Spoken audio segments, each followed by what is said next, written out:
Distributed query processing means query processing operation in distributed database systems that may be within the system or networked systems.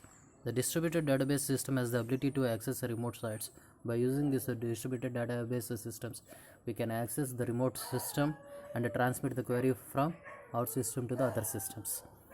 Next, our topic is SQL. SQL stands for Structured Query Language. It is a language for viewing or changing databases.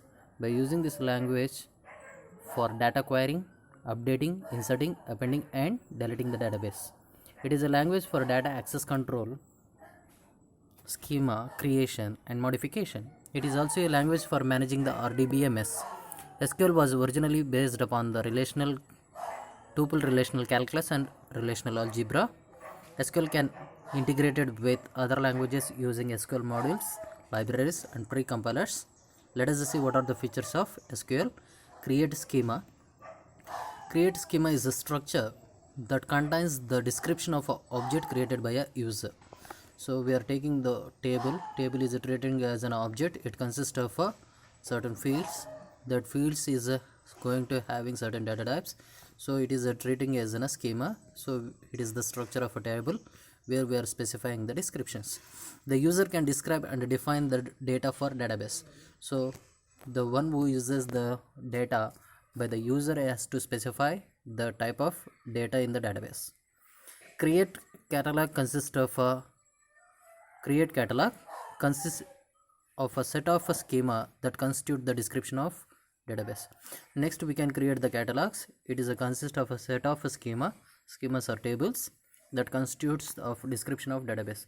So by using that tables, we can identify the description of the database.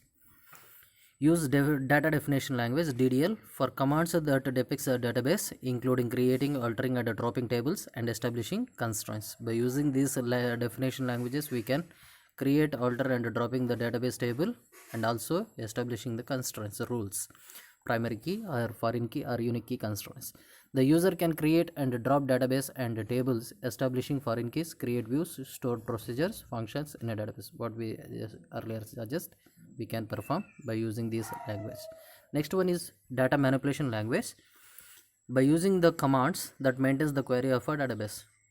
So by providing these commands, we can maintain and query the database. The user can manipulate. The users can manipulate, either insert, update, or select the data and access the data in a relational database management systems. Use data control language. Next feature is use data control language for command that control a database, including administrative privileges and committing data.